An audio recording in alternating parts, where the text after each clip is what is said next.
Hello, everybody. We're going to go ahead and get started.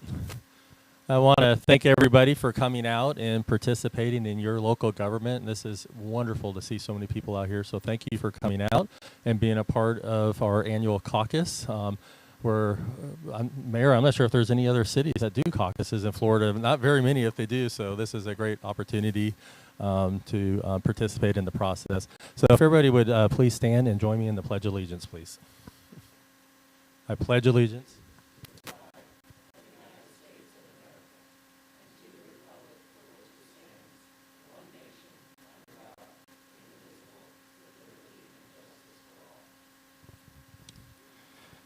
Thank you, everybody.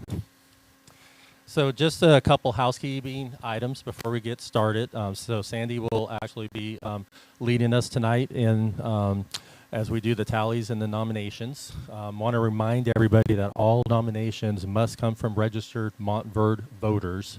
So if you're making a nomination, you must be a registered Montverde voter. If you are nominated, you will need to contact the town clerk. She will qualify you and give you your running packet that you would need. You must be a resident for 12 months prior to the first day of qualification, and you will also have to fill out a Form 1 financial disclosure per state statutes. And with that said, Sandy, I want to go ahead and get us started. Okay, the caucus is being held for 2 council seats. The term is 2 years. As Paul said, all nominations must be done by Town of Montverde registered voters. When nominating a candidate, I need you to state your name and address for the record. Right now, we need to call for nominations for the caucus secretary.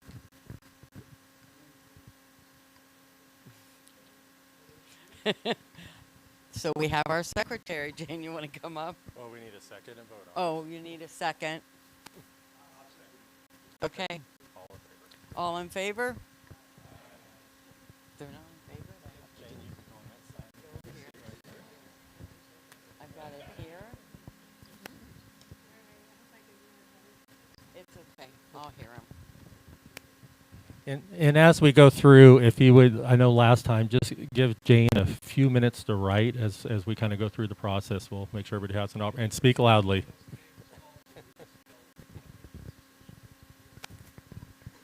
The address is the most important because I can find them if I have their address. Go ahead, Sandy. Huh? You're going to put the person nominated by, and you can just put it here. Okay. Yeah.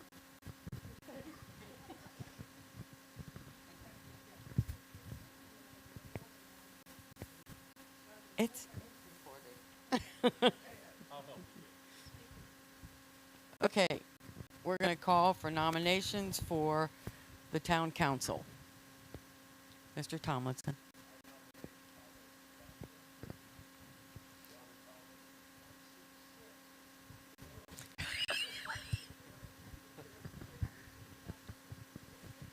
And I need a second. Josie. Yeah. And I call, and anyone else? Yes, Mr. Lay. Okay. Sorry, nominating Kara Womack, correct? I didn't hear who you nominated. Kara Womack.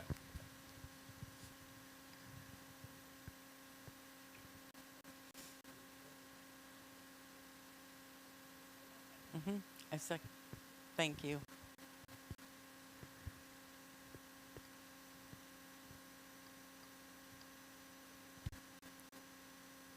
Any more nominations? Yes?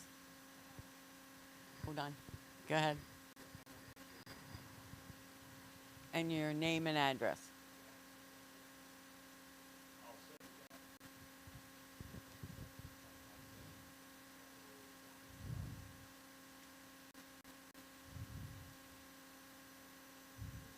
And Joe, who seconded Your that? Your husband. husband did. Yep. Bob Thomas. Bob.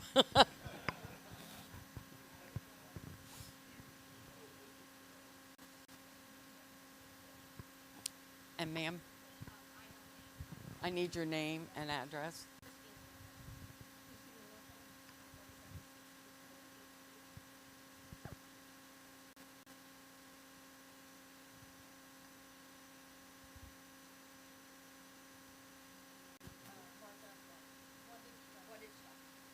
I know how to spell it. Just, I know who it is.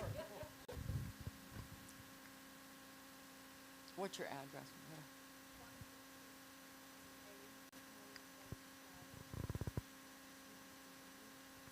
No, it's okay.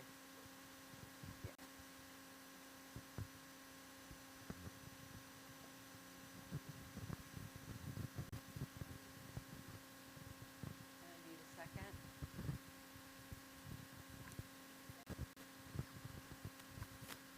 Marta. Marta. And your name, ma'am?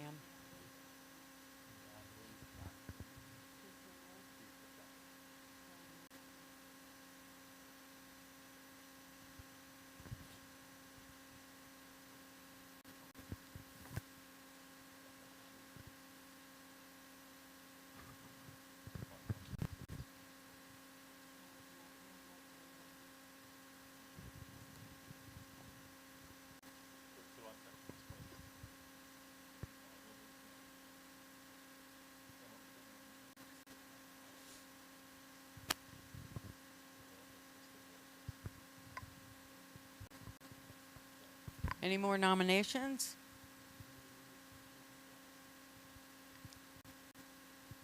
Got it. Joe. Winecoop. Yeah, Jim Peacock. So Jim Peacock was nominated. Josie, seconded.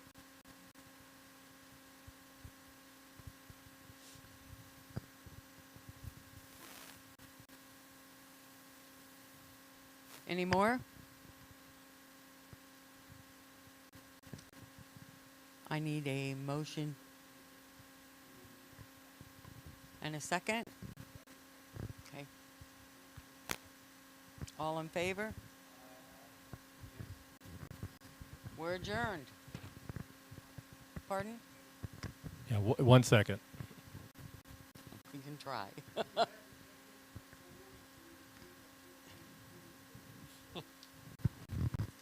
No, we'll read the names, but we'll have to kind of stay with the procedure here.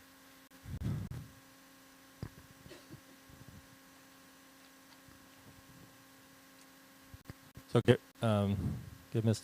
Jane just 1 second to kind of clean up the candidate list, and hopefully we invite you all to stay for our meeting tonight.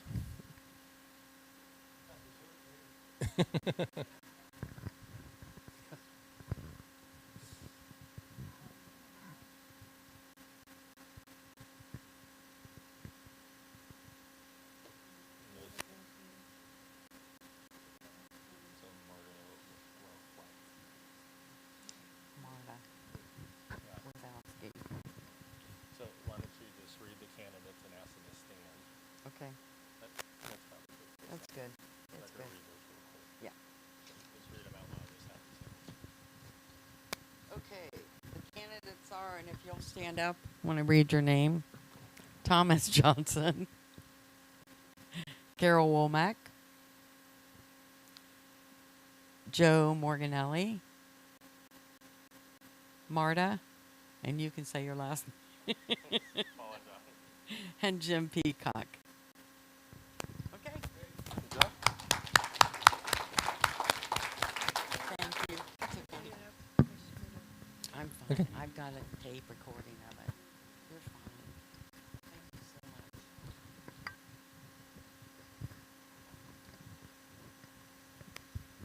much. Yes. And just for the record, the caucus is officially over at 6:54 p.m.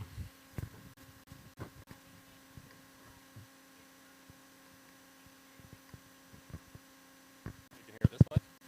Okay. That's fine. If everybody's, yeah.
We're gonna have to do it again.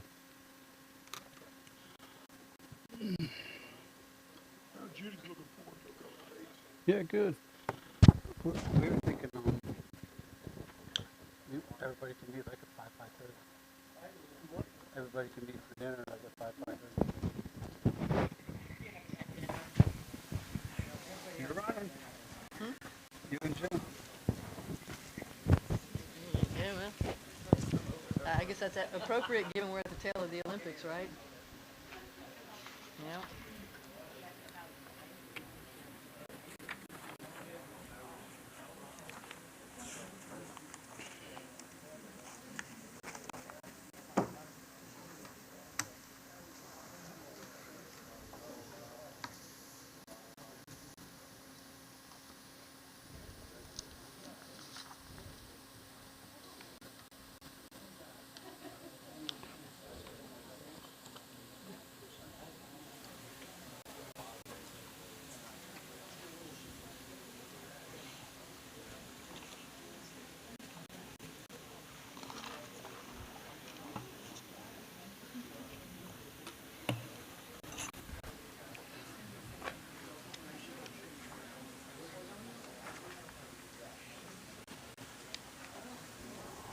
What's happening?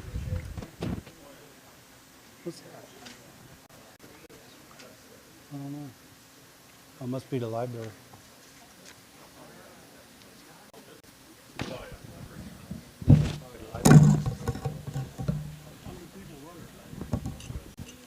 think six. I want to say six, but I wouldn't really count it. I think six. I thought he was going to read all the names back, but he didn't.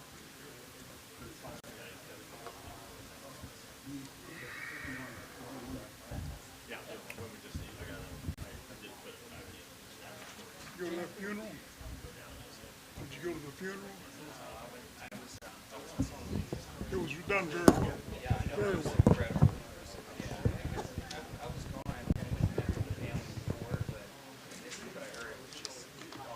Got 2 minutes.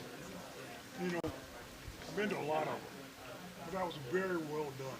The sheriff gave a very good presentation.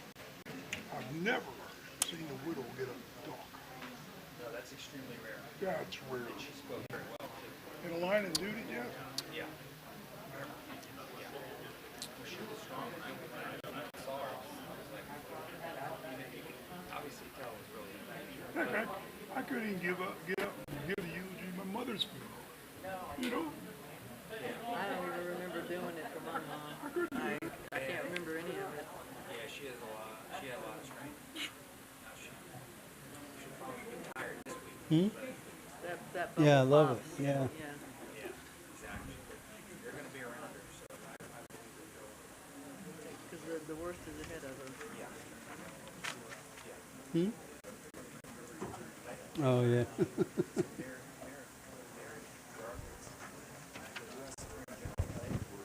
Really? That's a statement. Yeah. Okay. Right, this one's the hardest one. No, I'm just saying, but anybody who does decide to talk. Oh, yeah, they gotta come up. Yeah. Yeah. Yep, thank you very much.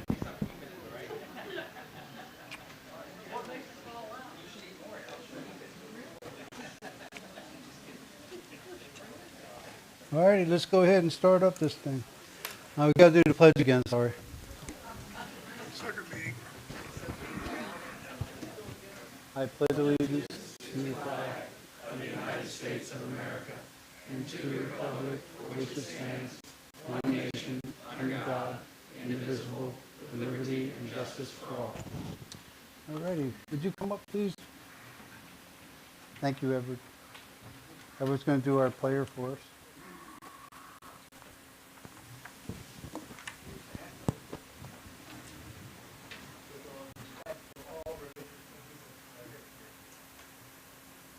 Let us pray. Almighty, never-living God, we do well always and everywhere to give you thanks and praise, and we're especially grateful for the gift of this night, this place, this time, this gathering of officials and visitors and residents. We pray for mighty outpouring of your Holy Spirit upon all who participate and all who are here. Guide, guard, direct, protect, and heal in every one. Look with favor and compassion upon all, and welcome all. We do pray in the name of the Father, and of the Son, and of the Holy Spirit. Amen. Thank you very much, sir. That speech we had a couple months. Much better than mine. Roll call, please. Vice Mayor Peacock, Here. Councilmember Hartle, Here. Councilmember Lay, Present. Councilmember Womack. Here. Mayor Wynkoop. Here. Thank you very much. All righty, let's move through the agenda. And let's go to, first thing, I'm going to ask Doug Shields, one of our county commissioners, to come up and give his vision for Lake County and any other news he'd like to communicate. I had invited him to our meeting here so that you could get to know him a little more than just a figure. I'm sorry. I invited him to come speak at our meeting so you could get a little more familiar with him. Come on up, Doug. Thank you. Mayor, really appreciate it. Oh, you can talk to the crowd. Hi, Doug Shields, County Commissioner, District 1. So, we're the South team, Commissioner Parks and I, and South Lake team, so we're always fighting for South Lake. But when I found you is when you run for office, you actually have to run across the entire county. So, and it was actually Commissioner Parks that talked me into becoming a politician. Still not sure whether to forgive him for that or not, but we'll be actually doing a lot of really good work my terms up this cycle. The election's Tuesday, so if you're Republican, check Shields if you would. But we've gotten a great deal of work done, which I think is why I got recruited by Commissioner Parks. We've gotten impact fees where they need to be. That took actually supermajority 4 votes. That's to bring in hundreds of millions of dollars of money we desperately need for roads, right? So we're going to try to get that done. We're looking at overhauling our land use so that we can avoid a lot of these inconsistencies in our code, these battles that we deal with the county commission that we really don't need to be battling with. We've stopped subdivisions being popped into the green swamp. That's one of the reasons that I actually jumped in, because I was watching these developments, exceptions to the comp plan happening, and it's like, no, this can't happen. So we've gotten that done. The sand mining industry was actually wanting to expand their footprint in the green swamp. Where our drinking water comes from, we need to protect that. We got that done. We stood up a new economic development organization called LEAD. The county cannot survive on rooftop revenue. We get about $280 million a year in revenue from you all taxpayers, and then we give half of it to the sheriff. We've got the crazy business model. So we're diversifying away, and we're actually serious now about getting companies coming in, relocating, entrepreneurship, startups, things like that. So I think this board has done some very amazing things that most boards haven't tackled. It's more been kicking the can down the road. Keep taxes as low as you can and don't solve some of these problems that are festering. Repaving the roads was one the business community asked us right at the beginning. We got to keep our road network up if we want our businesses to thrive. So we've done that. And then I would say when I come to these meetings, I like to benchmark, and so we're going to have to talk about food before our meetings, and B, the caucus. That was just so cool. And so we may have to, got a few takeaways from this meeting. Mayor, thank you so much. I really appreciate it. Thank you. And, thank you for coming. Thank you all. Thank you. Thank you, Doug. Oh, that's great. All righty. Anybody else like to talk to the council about something that's not on the agenda? Come on up. I'm Brad Long, 17201 9th Street. As I'm part of the county, I want to thank the council and the residents. Tomorrow is our first day of school, so please be patient with us with all of our needs on the academy.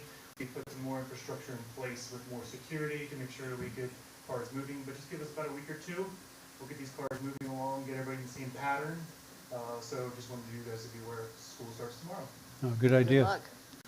Thank you very much. Tomlinson, 16634 Magnolia Terrace, Montverde, Florida. What I wanted to address today is a new advanced septic system that probably no one in this room has ever heard of. I did some extensive research in the last 40 hours, and I came up with something that's pretty interesting. First of all, I do want to bring out to you that I have no affiliation whatsoever with this company. All I'm trying to do is bring a solution that may help our town and help the mandates that are needed. All right.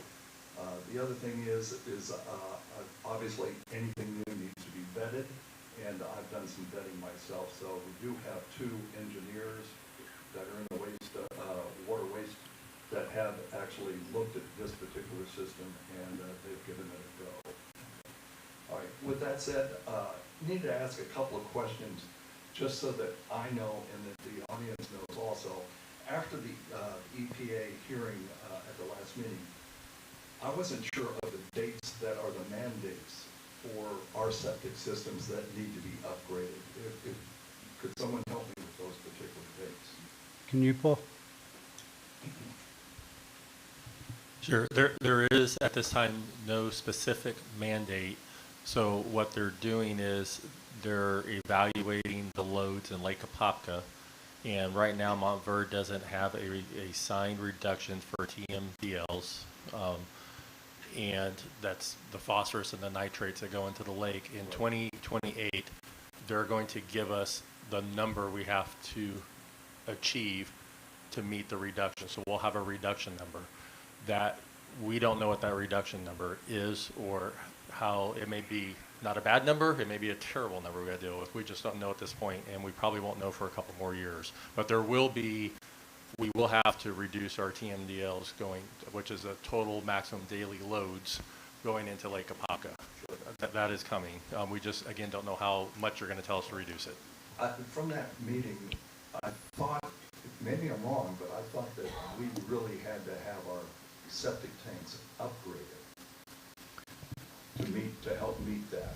Or some towns were actually going to get fined if they didn't do that. Am I correct on that? I'm just asking this so that we get a better understanding. There are cities and communities that already have a load reduction number. I think Winter Garden has one, for example. Obviously, all the stuff going on in Indian River has received harsh reduction numbers where septics are basically gone. So again, until we know that number, it is possible an advanced septic system would, for 10% of the town might work, for 50% of the town might work, or advanced septic might not work at all, depending on what that number is.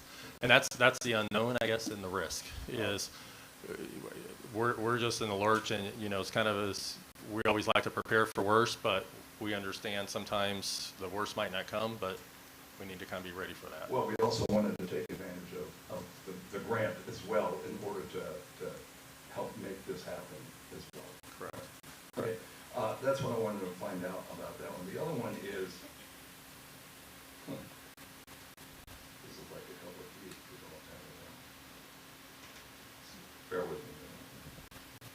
All right, now if we did upgrade and had a sewer, that would be roughly right around, if I heard somewhere in the ballpark, around $55 a month, or if there was an upgrade in septic systems, somewhere in that ballpark. The septic system would have a monthly inspection, and then with the sewer it would be about $55 and up from there. Am I on target on that one? Could be, yeah. So honestly, I don't know. Depends on what type of septic. I can tell you what the county's putting in, and Sean could probably, but it's the on-site system, and they're charging $60 a month right now, plus the cost of the electric on the homeowner. Okay. All right, very good. So we're looking at about $60 a month. And if there was reclaimed water, all right, to actually do all the watering, we're looking at each home would roughly be using about 24,000 gallons of reclaimed water a month just to sprinkle their yards for a whole month. And that's probably a low figure.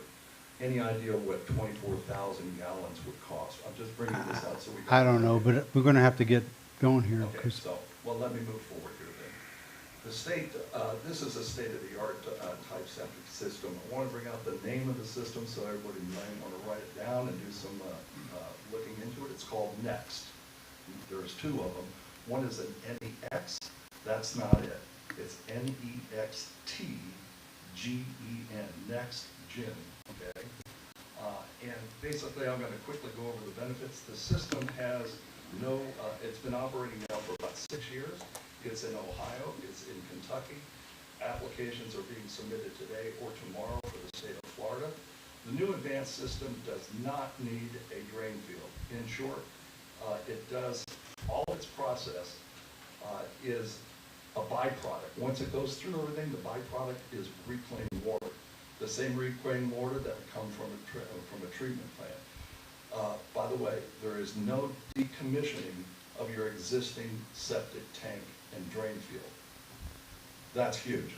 With my house, that's 1/3 of my yard, all right, to decommission it. Most of them are 1,000 gallons. Your septic tank will be converted in this system and cleaned out and turned into a holding tank. That holding tank now is going to be the new system.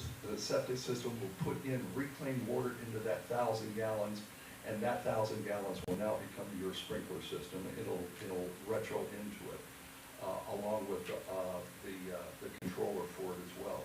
That's going to save the town aquifer in 1 year roughly around 116,928 gallons per year out of the aquifer, just with this new system. The system will approximately generate 300 gallons per day reclaimed water into the holding tank based on a 3-bedroom, 2-bath home. This one's real important now. All pharmaceuticals will be eliminated in that reclaimed water. That's something that's very difficult from a water treatment plant, to eliminate pharmaceuticals. A larger home obviously would increase the water volume per day, and that would give, if anything, if it went over the 1,000 gallons, then your drain field would just simply take clean water and then go into the drain field. So therefore, it wouldn't be hurting any of the lakefront properties at all. Small footprint, it's only, it'll go up against or right next to your septic system. The footprint for this will be just simply 5 feet by 16 feet by 5 feet deep. That's it. Perfect to use on heavy slopes, any sandy soil, clay soil, or next to waterways or lakes. There is absolutely no smell, no gases to be emitted in the air. If the homeowner's system fails in any way, an alarm goes off to a centralized certified installer to be notified of the problem and the location for prompt repair. Reclaimed water is just as clean, if not cleaner, than wastewater.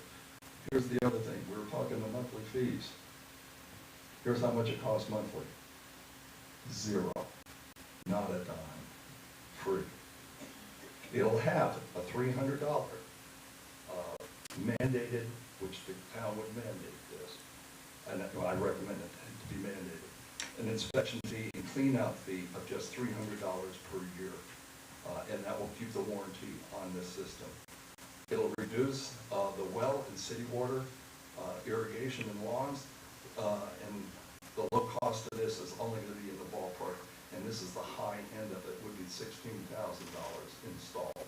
That comes to roughly, we brought out about 609 septic systems in town, times 16,000, that comes to $9,744 that we could use, and we would certainly fight to try to utilize our grant to be able to do this. 0 impact fees to the community. No roads are going to be torn up, no yards are going to be torn up, and for larger projects. NextGen also has a larger system for a downtown district that would house a 200-foot building, which could be a steel building with a foundation on it. That would be able to house that. And a larger scale unit could be used for Montverde, which would be housed for Montverde Academy. So just wanted to bring that out. What I suggest is if you like what I hear and everything, to do either a special council meeting or a workshop on this. There's a lot more detail that can come out.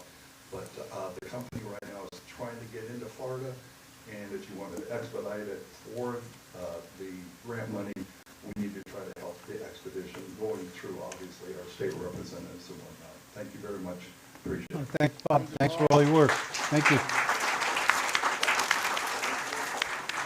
All right, anybody else have something they'd like to talk to you? Come on up.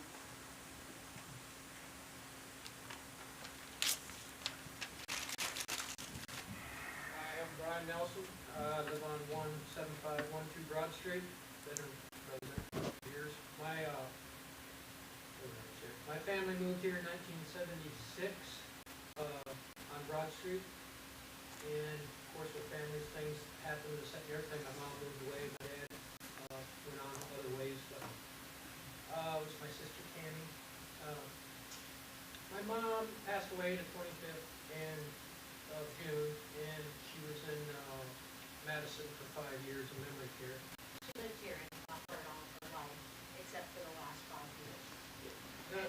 The thing of it is what she didn't know, and one of her wishes was to be buried in Montverde. She loved Montverde. We hope. She lived on Tangerine, and I understand that's not part of the town, which she didn't know either. But what I would ask to make this quick, because I know you got a full agenda here, is I'm pretty sure I'm penciled in down there, and I was wondering if I could split my lot in half. And I'm gonna be cremated, my mom was, and put 2 stones on one lot. You got penciled in, and his daughter had passed away 9.5 years ago. Right. So that's what happened, and so Tiffany is in the cemetery, and so we were hoping that, we would make an exception to allow Brian to have his lot, and then we could put my mom there, because she's been cremated, and then when it's his turn, he can take the other half of the lot. No, your daughter's Yes, Tiffany. right. So that's a close family member. That's considered a part of the family members, isn't it? Anita? So the code says a person who is the mother, father, son, daughter, or unremarried spouse of a person who's buried in the cemetery. It doesn't go to the grandparent under your code as it's written. Yeah, that's a mistake on our part, as far as I'm concerned. Remember, that took like 4 years to do that cemetery thing. Yes. And at the whole time we were doing it, we all knew we weren't going to be able to cover every single incident that was going to happen. And anything that goes on with the cemetery is extremely emotional at the time. And I've got my own experience at that with handling the cemetery. I'd open up to the public. Anybody want to speak on this? I'll bring it back to council. How do you guys feel about that? I don't have a problem at all. Yeah, no, I'm fine. I think it's a good move. Okay, I make a motion that we approve the his grandma being buried here. I'll second. All in favor, say aye. Aye. Against, say nay. Can we get her Ayes have name it. just so that we have it in the record? Norma Madden. Okay, thank you. And I have a picture too, in case you wanted to see if you know her. Nope. Remembered her. I'm sure we do. I would, Thank you, Brian. This is a much younger picture of her, but when she was here, when she had dementia. And so, she declined a lot. You look like her. Great. Thank you. Thank you for coming. Happy to help if you would please just contact Sandy, who's our town clerk. She'll make arrangements for you, okay? Come on up. My name's Randy Elman, 16603 Lowry Road. This is for the town attorney. Has any and all action against the Hunt property been terminated or stopped, including eminent domain? Yes, that's what council directed, and that's what we followed. Okay, thank you. All righty. Anybody else got a topic that's not on the agenda they would like to talk to the council about? Oh, come on. Let's go, brother. Move along. All right, we're moving on. Don't beg them to talk. Let's do our town manager's report first. All right. Thank you, council, mayor, and citizens here. Just following up from direction from the last meeting, just wanted to let the council know, just as our town attorney indicated, we have stopped all action to try to purchase the Hunt property. In addition, we have also canceled the RFP that was out for the wastewater treatment plant until we get further direction from town council. I did want to update the council and let you know that Public Works has been doing a lot of work in and around the park area. If you haven't seen them out there, we've been trying to get the sprinkler systems finalized in the infield, also around the new sidewalks. We have sod that's going to go down at the end of the month, and pretty soon we're also going to be putting sprinkler systems in the dog park as well. And so starting next week, we'll actually be closing the dog park and probably till the end of September to get that grass killed off, get it ready for the sod, and allow the sod to take hold before we open it back up. So we'll be putting notices out there on that. Wanted to let you know we're making, if you haven't driven by or seen it, we're making great progress on the library slash civic center, I guess we would call it.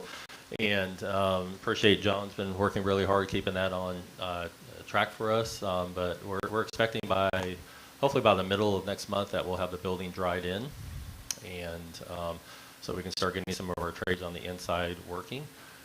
Costs are coming in really good. We're on average, each of the bids are coming in around 10 or 15% under our budget so far, just by trying to work with a lot of our local contractors where we can. So that's been looking really good. I also want to emphasize what was said about school starting, so just ask everybody to be patient with our kids coming in, and we have a lot of kids that some have to learn to go across the crosswalk in the streets, and sometimes they pop out there, but just please be patient as they get that. Brad has literally been in here all summer long trying to work on ways to try to improve the traffic flow, and they have a lot of things in the work that's going to be coming through from different drives and taking more kids around the back, so they're really working on it, so be patient. And with that said, the town, we're over the next couple of weeks, if you haven't seen it, we're going to be doing a saturation patrol. So we have a law enforcement officer in Montverde between Ridgewood, 455, and the school every single day. And so there's going to be, and sometimes multiple officers working. So slow down yourself so you don't get a ticket, and as well encourages other people to slow down as they go through. Last thing, just want to let you know, staff is working really hard getting all of our events ready. Believe it or not, we are 79 days away today from Montverde Day. Who could believe that? So we're obviously focusing our efforts toward that. This year we're going to have trunk or treat before Montverde Day, because Montverde Day will be on the 1st and 2nd, and October 31st, that Thursday, is actually Halloween. So we're gonna allow the kids to do the trunk or treat right before Montverde Day. And then we're 115 days away from Light Up Montverde is around the corner. So things are moving fast. It's going to be Christmas lights before you know it. And that's all I have to report tonight, Mayor and Council. Yes, sir. Paul, I know, like you said, Montverde Day's around the corner. Do you have the resources and staff available to take care of all this work? I mean, I know there's a lot of work. Do you need anything from the council, or we need to bring in additional people to make sure this happens? I appreciate it. Thank you. It has been extremely busy with the capital projects. I just had another temporary person from the work agency started today. So right now we're okay. So I think we'll be okay. But if something changes, I'll definitely come to council and ask you guys for additional funds for assistance. I know in particular, from my observation, the stage, particularly getting all the electrical and the lighting completed on that. That's a heck of a lot of work there.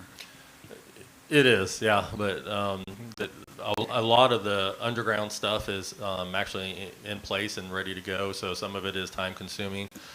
We should be stoning it probably in the next 3 weeks. We're just waiting to get some we're trying to save funds by having them also stone the library and the stage and try to work out a better deal by doing stuff like that. But yeah, there's quite a bit to finish up, but it's moving along, actually. Okay. We're saying just the, if you need additional help, maybe the electrical contractor on the library might be able to lend you some manpower. So just keep that in mind. I will do so. Don't put yourself in a bind. Okay. Here toward the Thank end. you. Try to anticipate and let us know if there's anything we can do to help or to bring in additional people. I appreciate that. Thank you. Hey, Paul, question for you. This goes to you and Brad Long. We voted to approve the extension from the road and so forth to the backside. Is there any kind of an ETA when that will start? Are we still in the engineering and all that, or sooner the better? I'll or- let Brad answer that one. We did approve the site plan for the road and the streets in the back, so I'm sure they'll have a few submittals coming through in the next Okay, few so weeks. just more submittals, and after we get that approved from there, then we're just gonna get scheduled together and make sure everything all works on the operations side. But we're communicating with the town exactly what's happening, just in case there's any effect to the border road. I didn't know if we were expecting a Christmas present or not, so. All righty. How about Anita, do you have something for us? Just briefly, I'm finalizing the new law summary that I'll be getting out to you and staff here shortly. I know those of you who are going to the League of Cities, I'm sure you'll hear about some of the new laws that were passed that impact the town. There wasn't significant legislation, but there was some that will be applicable to you, so we'll get that out shortly. And other than that, I have nothing unless you have any questions. Thank you very much. Thank you. The financial disclosure is still on hold, Right, you're still under the Form 1 currently. so that's Yes, just, that's in litigation, just so. still sitting. Okay. Yep, we'll see how they rule, if it changes back to the Form 6 or Okay, not. thank you. You're welcome. I did Form 1 today for the first time because it's always been by hand. Yes, Today was online. electronically. And I did it today, and I'm here to tell you, it's a lot more detailed than I ever thought it would be. So I would tell the people that are applying, once you apply and qualify for it to be a, what do you call it? A candidate. Candidate, Mhm. you'll have to report everything for this year. Even if you don't win, you have to still fill out the Form 1. Correct.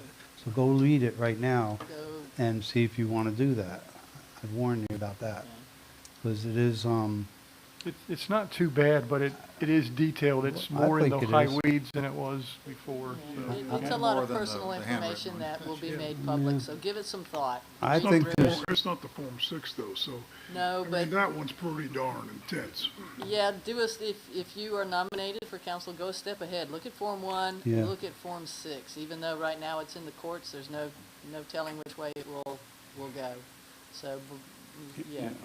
I think Form 1 is way too involved. But it's not Form near as 6 bad as is, Form 6. forget it. It's incredible. Yeah, Form 6 is But bad. do yourself a favor before you register, go online, look at Form 1 and read it. I think you'll say thank you.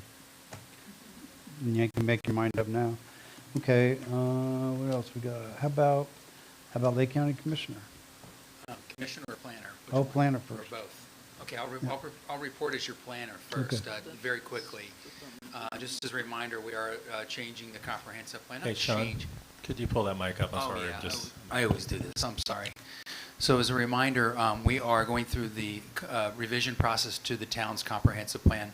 We're going to have a nice, long meeting planned here very soon for the Planning and Zoning Board to go through all 11 elements of proposed changes that are required by statute, but then updating some things that are, quite frankly, just really out of date. And then that will come back to you at some point this fall, and we'll make sure that we get it transmitted and adopted by the end of the year. Great, thank you very much. How about our commissioner? So as a commissioner, just want to remind everybody, August 20th is what? It's your day to vote. Whether you're whatever party, not asking, you should all go vote. There's going to be something on the ballot for you. Go vote on the 20th. This August, the end of, our August or second August meeting, we had our second today, so I should say our third August meeting for the commission will go over the county road program. So if you're interested, we can still talk about that. I know what the road issues are pretty well for Montverde and working with the county. But if you're interested, you can always come on Tuesday or listen in, and we'll go in great detail through our county road program. And then obviously budget in September as well, just like you. All right, yeah, that's a good idea. Mayor, I have one more item, Sure. if you don't mind. Sure. Just a reminder that the ISBA is going to be considered by Mineola at their city council meeting on September 3rd at 6:30 at Mineola City Hall. The town had agreed to send out notices to the property owners in Ferndale, and Mr. Park's firm helped gather those addresses, and my office is going to send out the notices to all the property owners tomorrow, so they should be getting them. So anyone who wants to go to the Mineola City Council meeting, again, that's September 3rd at 6:30 p.m. Thank Yep. you. Okay, you're welcome. Thank you very much. How about our firemen? We happen to have the chief of Lake County here to report first. Thank you, council members. My name is David Killer. I'm the Public Safety Director for Lake County Fire Rescue, and we provide your fire protection as well as your legal. I want to talk about 6 items really briefly, if I could. About 2 months ago, I gathered my senior staff, and we started a new program for those municipalities as yourself that contracted with the fire service for protection of your property and citizens. And so in those 6 municipalities, Montverde being one, we've assigned each one of the senior staff deputy chiefs to be the quasi-fire chief to go direct to the city manager and the councils of those municipalities. I happen to live the farthest south of all senior staff, and so not only do I serve as the public safety director, but I'm also your quasi-fire chief. So I have a good relationship with the town manager. He's invited me to come and speak to you today, and I believe we're going to do that quarterly. I do provide him a fire rescue run report monthly for not only the calls in the town, but the resources that are utilized nearby. The second thing I want to talk about is Fire Station 85. As you know, the council passed the site plan approval last meeting that I was here. That has went through the county attorney's office for final review, and it's now in the procurement manager's queue. And I believe before the end of the week, that will actually go out for RFP. There's designated ARPA funding that goes toward our Fire Station 85 construction, and so there is a deadline that it has to be awarded to a contractor by the end of the calendar year. So with the RFP, it's required to go out for 90 days. So we see somewhere around November to where we should have everything back, plenty of time on the runway to hit that award to that contractor. So it's a big deal, but we are under some fine timelines, and everybody's got their eye on the ball. So I just want you to know where we stand with that. The third item I want to talk about is today the county commission approved a use agreement of the Ferndale Station 83, and the benefit to the town for that and the citizens and the property is that, as you know, the city of Mineola has annexed a large parcel of that. They have a projected fire station near the intersection of the Turnpike and Hancock, and they have asked to allow a fire engine to be placed into the Ferndale station until they can stand up their brick and mortar station. So that's good for the residents. It saturates fire protection because of a structure fire. There's probably about 3 or 4 fire engines and a ladder truck and some other resources. So that gives us a blanket coverage and redundancy that will see a benefit here in that area. And I believe that station will be staffed by Mineola before the end of this month. So that's good news there. That's a collaborative effort. We've been working on that for some time. The fourth thing I want to talk about is some performance benchmarks that we've done in Orange County Fire Rescue. When I first arrived, one of the things that we decided to do is run as a data-driven organization. So we looked at benchmarks for call take, that being 911 calls, and turnout time, the reaction time for our personnel to get to the trucks.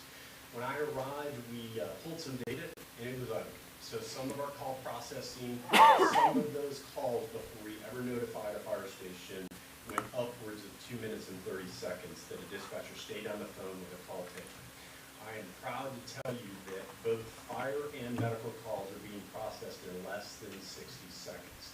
So a caller does not stay on the phone longer than 60 seconds before a resource is notified, whether that be a heart attack, a car accident, a structure fire, a drowning, whatever that is, that resource is rolling, or notified rather, within 60 seconds.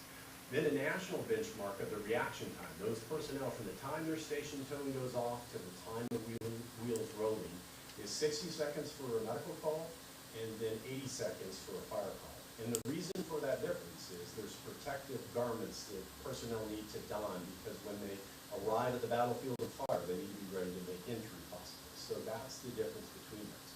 And so what that allows us in the long continuum of the total response time is that reduction in time, everything that we have human control on, the call take and the turnout, gives a elongation of travel time. I cannot ask my apparatus drivers to drive faster. And as you know, we get more and more cars daily on the road. So we've created an efficiency to get those resources on the scene faster on the front end of the alarm. Over time, as we track this data and that total response time elongates, it will tell us that the time we either need to add additional resources or build more fire stations closer to those incidents. So we're well on our way to tracking that data. The next item I want to talk about is recruitment, and that goes for everybody in the room. If you know somebody who does not know what they want to do when they grow up, I want to talk about a career in the youth. That is Lake Tech. They have some ARPA funding available as well. So if you know somebody who would be interested to be an emergency medical technician, a paramedic, or a firefighter, that tuition is paid through the state and grant money for someone to enter that career field. And so we joke, everybody wants to be a social media influencer. Nobody really wants to work anymore, but it is a solid career, and we're turning about 2,500 firefighters a year out throughout the state of Florida of all the institutions. The demand is around 3,500. So if you know somebody, please ask them to consider public safety. If not fire rescue, then law enforcement as well. And then the last thing I want to talk about, the final thing, and you're going to probably look at me funny, is I want to talk about life insurance. And I'm not talking about a policy, I'm talking about a product. Everybody in the room tonight, please check your smoke alarm. Make sure that smoke alarm is working. You get the benefits of continued life for early notification and get out. It is designed to alert you while the atmosphere is still survivable to get out. And so please, check your smoke alarms. I love being your public safety director. Thank you for the opportunity. That's awesome. Question. I have one question for you. Unfortunately, my work situation has put me on the road, driving over the road. I've seen this in Dade, Broward County, Pinellas, Polk, Hillsborough, even Orange County today, coming back home. I'm surprised how people are so stupid to a red engine or battalion. I saw a battalion chief going to a scene, traffic lights growing, here comes 18-wheelers, here comes cars, here keeps coming cars, full-blown siren, battalion chief comes to a stop. I'm going, you got to be kidding people. You don't see this? I think it happens in Lake County. I know it happens everywhere, human error, all this stuff. I'd like to see that maybe the fire department worked with sheriff's department and say, what can we do for public awareness? Because like you say, you can do all the timing, but when you're sitting there at a traffic light because somebody is not smart enough to realize that maybe that's their house that's burning down and you're traveling to it, it kind of shoots everything. But just an observation. Yeah, I appreciate that. And our drivers are well trained. If there are like 10 vehicles from an intersection, they will shut down the siren and the air horn so they don't create chaos. But I appreciate that. Yeah, at some point in time, it could be one of your loved ones that they're responding to. So We use sometimes a school and sometimes a field out here. How about up on the hill where you're building their plant? Who the hell is out there? Yeah, so actually, the airship for medical transportation is looking at several sites in Lake County right now. Right now, state of Florida has a moratorium on trauma centers, so we have to send our traumatically injured patients out either to the Sanford Medical Center or ORMC in downtown Orlando or up into Marion County. And so if you wonder, why is that paramedics can handle most medical emergencies on your living room floor as efficiently as they can in the emergency room. Most medical emergencies can be handled pre-hospital to stabilize the patient. That is not true with traumatically injured patients. Gunshots, stabbing, car accidents. If you're traumatically injured, you need bright lights, cold steel, and the skills of a surgeon as fast as possible. And so that's why we have a response network, not only from AirCare, Advent Health, but we also have UF Health that sends helicopters as well. And we have kind of an airship 911 center to what's the closest location. But being in Florida and the evening thunderstorms, when roads get wet and traumatic injuries occur, we find ourselves leading the county to take traumatically injured patients, which creates a domino effect of available ambulances. But we are working with Air Care to find future locations, one of which may be between somewhere at Lake Louisa and the Four Corners area. I'm just saying, and over the years, I've seen them land in the school and over here on the backside when Russell got shot. And then I'm saying, we got a big 33 acres up there that, I don't know, maybe we could figure something out. Yeah. And Yeah, we've got some strategically located areas to land an aircraft or a helicopter, but we're looking to statically stage one with a 24-hour. Oh, I got you. Is what I was speaking of. Oh, yeah. Is actually move that resource into southern Lake County. No, I'm talking about when they come to pick somebody up. Yeah, that's typically pre-designated of where the closest unit is, because we have a unit assigned to the incident, and then we assign a second resource to be at the landing LZ group. So they look for overhead wires, approaches, wind directions, things that could foul the landing zone. So the more isolated the better. Well, with the new fire station up there, I would think you know we could set it up pretty easy. Right. Yeah, but if that accident, for instance, was down at the roundabout, we may land the helicopter somewhere. Oh, closer. Yeah, Oh, rather okay. than bringing them all the way. Gotcha. Okay.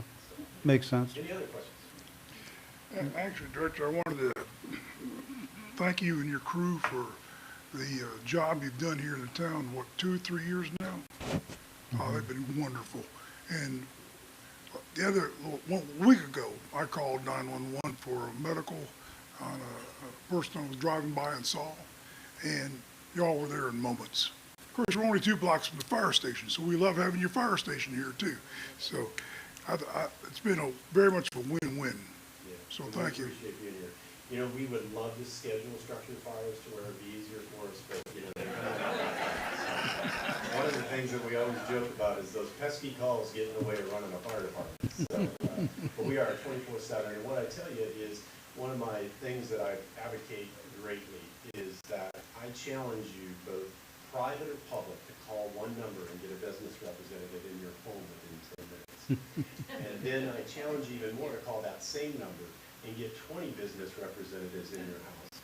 No other service can do that than the U.S. Fire Service. And it is not cheap, but it is a force multiplier that nobody can match.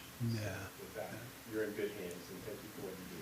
Thank you very much. Director, one more question. I think you guys are messing with me. Well, no, this goes to you and Sean. We found out at $280 million, half of it goes to the sheriff's department. How much does the fire department get? I'm just kidding with you. So, Well, they get a lot, but they are definitely worth it, and we want to, I will speak as your commissioner, we really support what they're doing and want to see the growth and trying to support them, and the chief has been very good with me. Hey, this is what we need to do, and this is kind of how you can help us, and we think they're awesome. Chief, that's called holding them to the commissioners to, since we have 2 of them in here, that's holding them their feet to the fire, so you have witnesses that they said they're going to give you more money. Right? Yeah. So you can't say feet to the fire in front of the Well. All right, I'm going to leave this time. I want to make sure that Yes, sir. Thank you very much. Thank you. Thank you very much.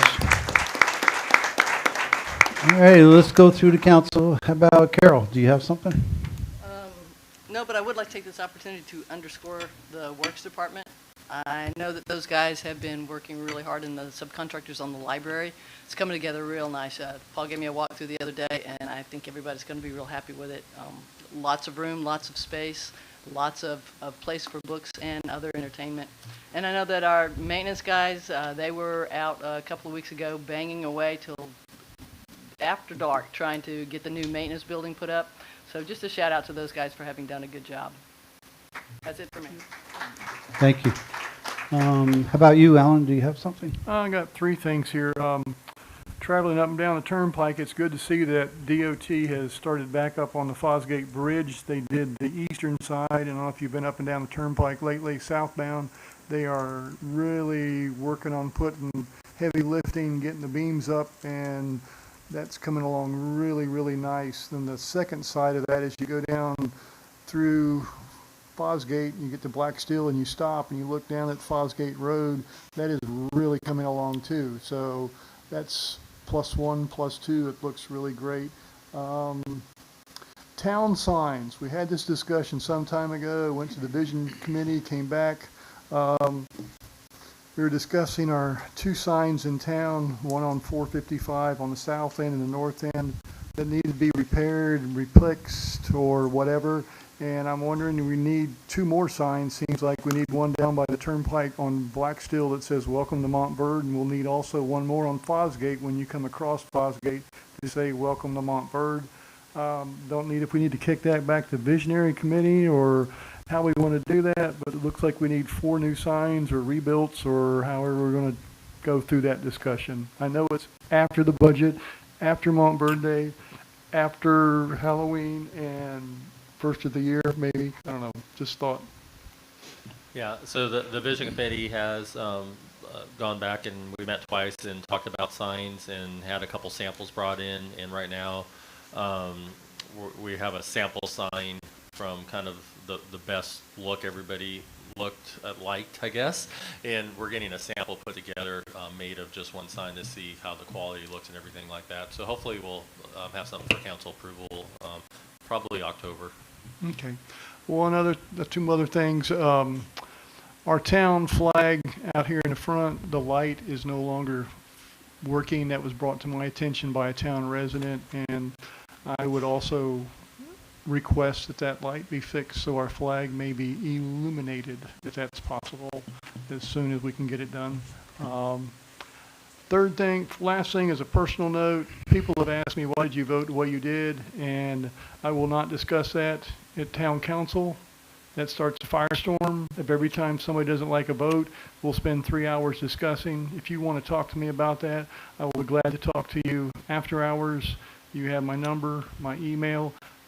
During my work hours, I'm loyal to my employer first. I will take your call when it's efficient, but I wasn't going to open this council up that every time somebody doesn't like something and you're the odd man or the even man or whatever. Not going to happen. I won't support that, and I won't waste the town council's time or your time as residents.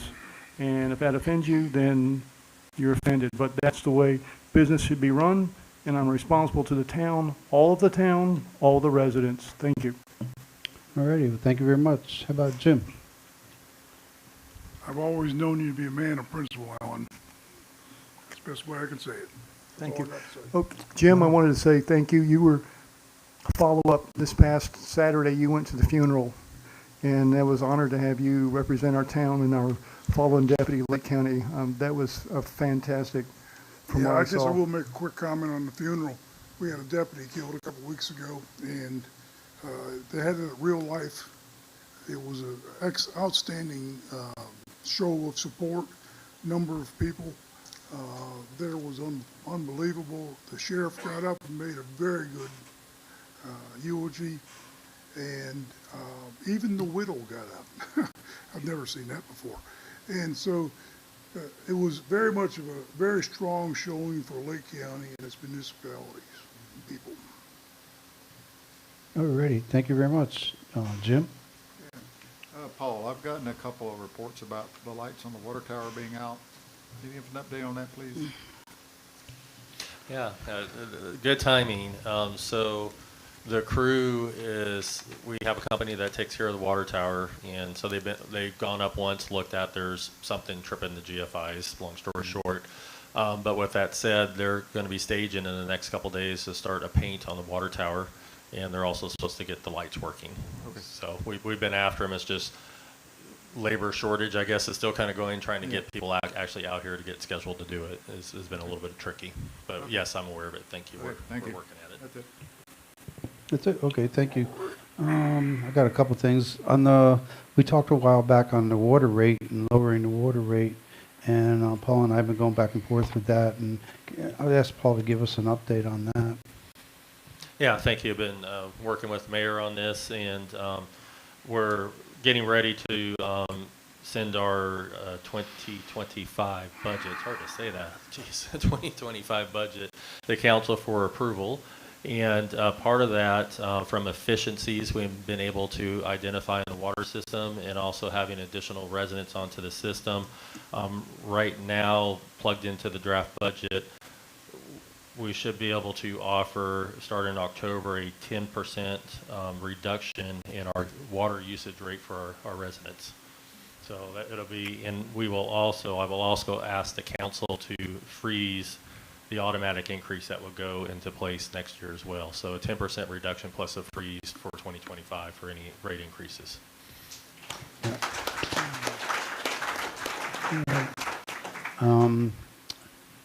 All right, and then the other project is the 25 acres they're building, the 93 homes that Lake County approved, the water system that we talked about, and taking that, they haven't put the new water system in, and we're going to hook up to them, and we're going to get their water system, which is a tank and all the pump and everything. Can you give us an update on that, where that's at? Sure. So we are in the process of really trying to finalize an agreement to bring for council for approval, and the gist of the system, or I guess kind of a brief description of the goal is what we're trying to do. They are in our 180 water district, and we have the right and responsibility to provide water to them. At the time they did the development. Would you explain to everybody where that property is real quick? Sure. So this is called the Hills of Montverde. So if you go out on Fosgate and go up the new dirt road to the bridge, and you just about make it to the bridge, but not quite there, it's on the left-hand side. So most people have probably never really gone by, but you've seen it on the turnpike. So they're building 91 homes up there. It's in the county. It's American Homes for Rent, but it's in our utility district. They're building 91 homes on 25 acres. And they're all rentals. We wouldn't approve it. Yeah. That's Lake County.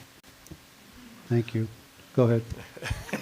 Now Sean's over there. Wait a minute here. I have over this.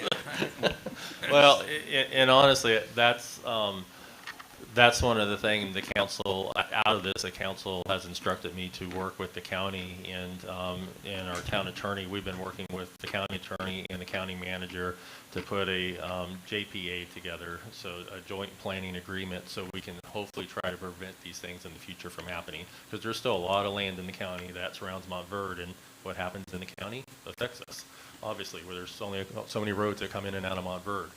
So we are diligently working on that. In fact, we probably will have that for council with hopefully the next 60 to 90 days for approval.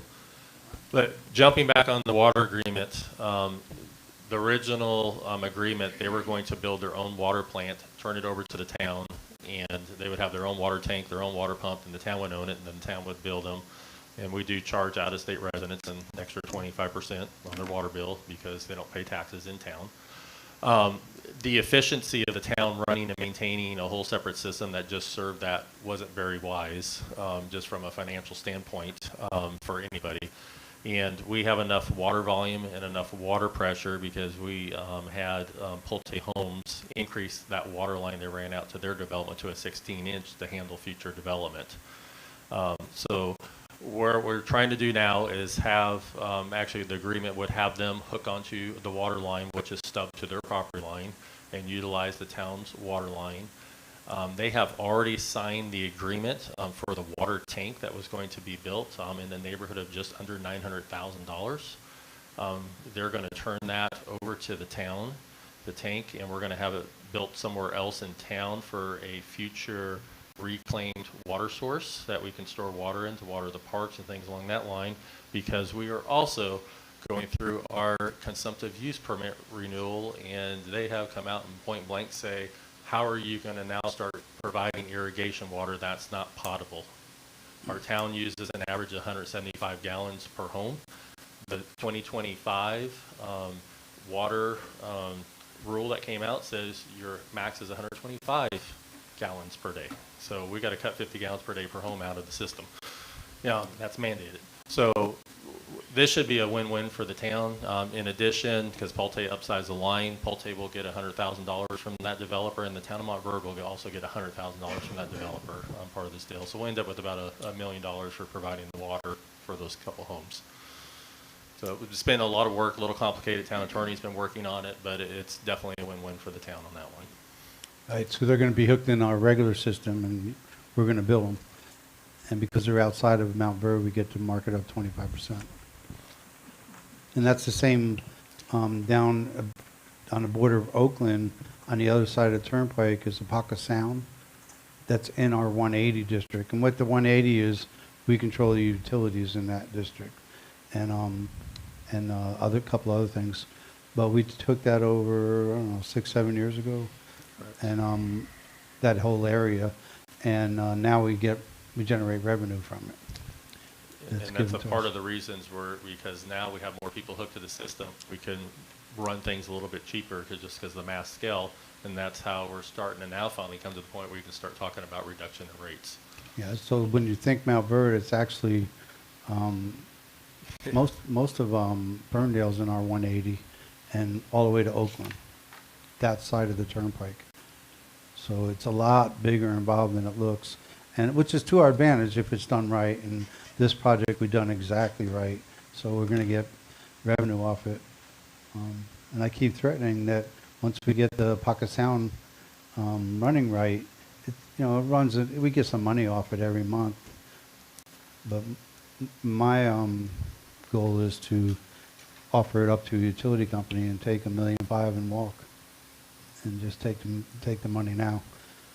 Just throwing it out there. Okay, let me keep going here. Oh, sure. I'm sorry. Come on up. You got to come up though. Yep.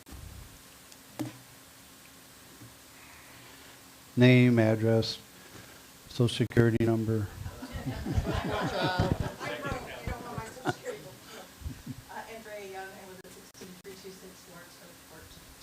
I just wanted to clarify on how many homes and how much acres? It's 25 acres, and it was okayed for 4 homes per acre.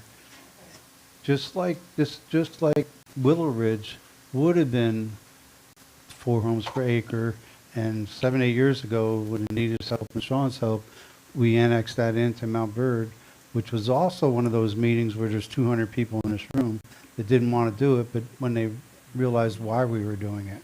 And now we control that area, and it's 2 homes per acre gross. We didn't get that 25 acres. I know this is like a hot question, but the sewage for them is going to be connected to Claremont? Yeah, it's already connected. Okay, Yep. thank Yep.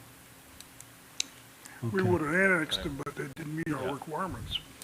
Yeah, Mayor, can I correct that real quick? Yep. Sure. The Willow Ridge development is connected to Claremont, and we're at capacity that the Hills of Montverde is going to build their own treatment plant. Well, I'm sorry, yeah, the Willow 25 acres Ridge is hooked up to Claremont.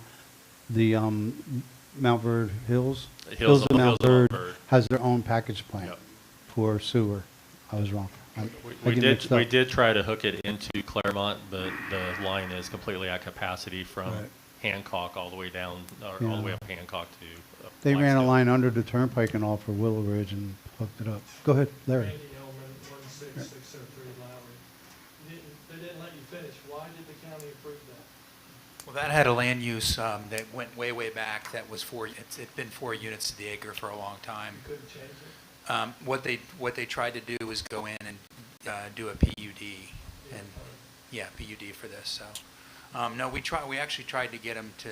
There was some back and forth with annexation, but they didn't. So it was yeah. Way back then? It was well, the future land use was 4 units to the acre. Yeah. So there's nothing you could do with that. They already Well, proved we it. tried. We actually tried. We wanted it, and Yeah. I wanted it to Well, go. I know, but Yeah. We went to the berries. Yeah. Yeah, and just to understand the Florida statutes for property rights, which in essence it should be, but once someone has a future land use, it's very hard for a municipality or a county to take those back. It's done. And I mean, it's impossible. Just about the developer would have to agree to that. And even if you ask, even Claremont, Mineola, some of the developments, obviously they have 6 homes per acre in a lot of their developments, and some even more. And a lot of those were when the market crashed, they came in and got these real heavy land right use, and now a little bit of buyer's remorse on the cities, but as a property owner, they have the right to develop on that land use. And That goes to the ISBA that we always talk about, which I was going to bring up, but I'll do it now. The ISBA is the Interlocal Service Boundary Agreement Anita and Sean and myself have been working on it since 2009. And I think, yeah, okay, right. Since 2009, we got it done in 2010, and that was when everybody agreed. Bella Collina, Lake County, Claremont, Mineola, Mount Verde. Mount Verde was the one that was doing it. Agreed to keep Ferndale. Nobody could annex any of it. Nobody could put utilities in there and sell them. And every home had to have at least 5 acres if it wasn't already plotted differently. But, you know, a 100-acre field, you could do 20 homes. That agreement was in 2010. It's 14 years old. And I've been putting that in the newsletter and all. Last week before last, the county approved extending it, or agreed to sign off on extending it another 14 years, putting it back to 20. We had our first meeting with Mineola, and we had our first meeting with Claremont. So now we're going back for the second meeting that Anita just said in Mineola, and they're going to agree to it. They have no ball in this. So this was kind of an anomaly, 25 acres, that the land use was approved for 4 houses per acre? I don't know, you mean an anomaly? Well, just like, you know, are there other, just ballpark? Oh yeah, there's probably, I mean, I don't have the comp plan memorized per se for the map, but yeah, there's probably various land uses that have, you know, maybe even higher in some places. Mm-hmm. See what happened in Florida and Central Florida when they had the big freezes. You talk a little closer. And particularly in, you know, history is important when it comes to this. So when the freezes occurred in the 80s. I was here. Yeah, you were here, yeah. And you know, I wasn't living in Lake County, I was living in Seminole at the time, but they, in a sense, handed out zoning designation changes pretty frequently because that's all the people that lost everything within those freezes. They lost everything. So they were typically at the county commission at that time. Maybe the city, I'm not sure how the city of Claremont was at that time, being pro-growth. Alan, you may know. They were in on it, yeah. They were, because they were looking for, you know, revenue. Yeah, anything to give revenue because, you know, you just lose everything. So they changed the land use? Yeah, so they changed land uses and zoning. That's why it's very odd. You'll have out of, like, Lakeshore Drive, for instance, way out there past Lake Mineola or Lake Minnehaha, you have areas where you have a R6. It doesn't make any, you know, 6 units to the acre. Right. So it doesn't make any sense. But back then, when the freezes occurred, that's just what they gave because some poor citrus grower lost everything. And that was, in their minds, that's what they did. I'm not saying that's was the best thing to do. Obviously, there's a lot of problems for us at the county commission because, as Paul said, there's an entitlement that goes along with that once you hand that out. Yeah. Well, It's hard to reverse. Well, Larry, a lot of that too was in the 80s, post-80s. That's why you see everything on Sugarloaf. That's why you see everything on Hancock. That was back in the 80s. The county commissioners said, yep, 8, 10, 12 houses, whatever, because nobody was ever thinking 40, 50 years later they were going to build 8 to 10. And then these attorneys come by and say, wait a minute, you can't hold us to 2 houses per acre because we got this little thing. And 40 years ago, your hands are tied. Now it's coming to fruition. Well, my father lost all his groves at those 2 freezes, and now the villagers are there. And so, but the point is that all the revenue for the counties, everything just plummeted. Yeah, they didn't know what to do. And so they had to come up with something. Unfortunately, we're paying to build it out. It's just odd that we can't change it now. Yeah, it's an entitlement. So, and You can't change it, yeah. And trust me, there are attorneys and developers that around the South that they look for pieces of land, and they're looking for a piece of land in Lake County. Yeah. That's probably what happened here. Oh yeah, they just it's market. Spotted it and then sold it to a rental place. Yeah, exactly. And that's only going to bring more Well, pressure upon that's kind of what I was kind of getting at is the turnpike blocks this over there. Bella Collina more or less blocks this over there. It's Ferndale that's left that can grow and uncontrollably. We're handling that right now.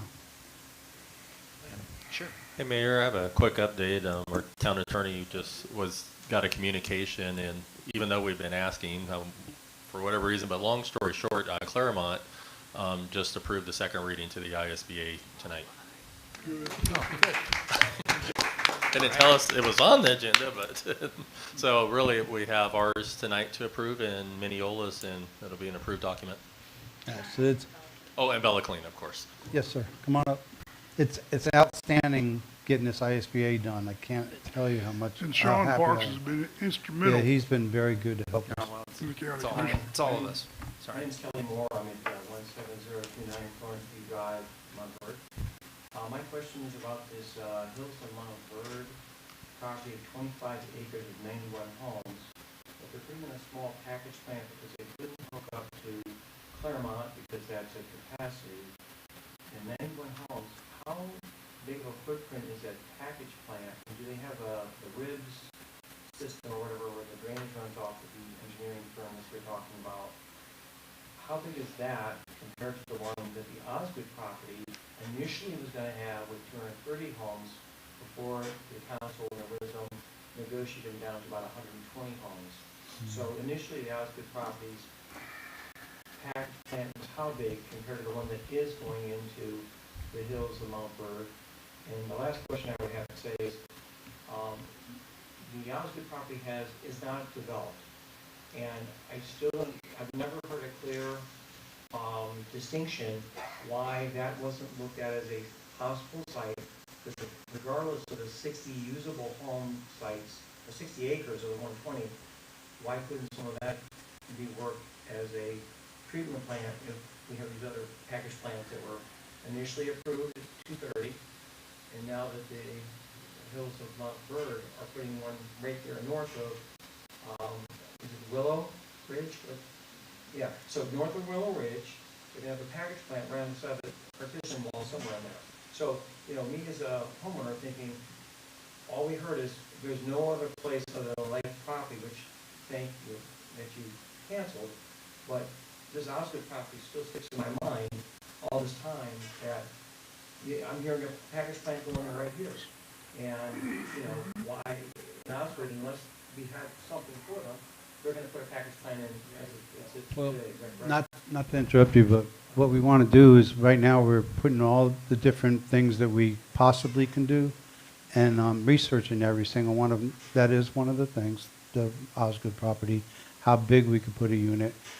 But it's going to take multiple units in the city. So we're all going to do that. It's not going to be, it's going to be soon. I don't want to give you a date because we've got some vendors that we're talking to and trying to get some data and all. And then we're going to do everything at a workshop for the sewers. And you can come there. Please come. I just add, I am very open to most people about the septic and the thing that Mr. Thomason mentioned tonight. Mhm. I just want these other things to still be looked at. We because, are. We are. so much. Yes. Yeah. But definitely we are. We're coming up. There's like 5 different ways we can do it at this point, but we don't know which way we're going to go. We're not going to have to take over that sewage plant they're building over there, are we? Yeah. We are? Yes. Yeah. Is that a good thing? Yeah. Yeah. Yeah. Very good thing. Yeah. Yeah. Okay. Yeah, we're going to eventually take over the sewer package plant that the 25 acres has. We're going to take that over. All righty. Wait a minute. I got more. We're still on you, Mayor. I'm still on me. Okay. We talked about the 4 out of 5 votes to change the comp plan, right? Actually, we did not talk about that yet, Mayor. Well, okay, we didn't talk. Let me bring it up from my angle. A couple of meetings ago, we were talking about, 10, 15 years from now, 10 years from now, I'm dead, these guys aren't on council, and people are trying to change the things that we did, and we don't want that. So, 2 homes per acre, certain rules. Unfortunately, 98% of what we do can be changed with 3 votes and 2 meetings.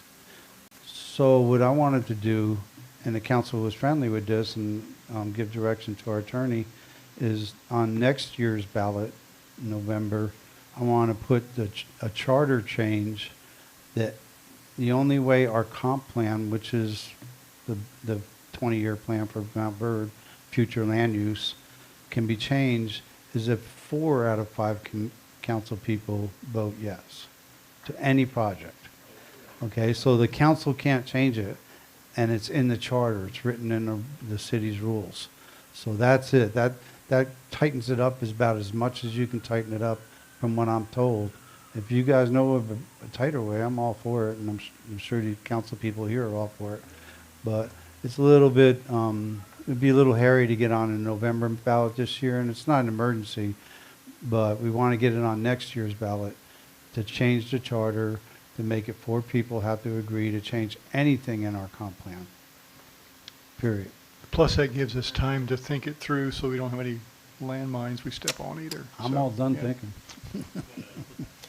Right, you want to add anything? No, I was just saying, Mayor, it looks like most of the council members are in agreement with that, so I will put it on a future workshop agenda, and All I need is attorney 3 and- votes. And planning staff will get going on it. I had to say that. Okay, okay, Bob brought up the advance of the septics. I wanted to tell everybody we're meeting with another company that's in Florida, and that does the counties. I'm meeting with them next Tuesday.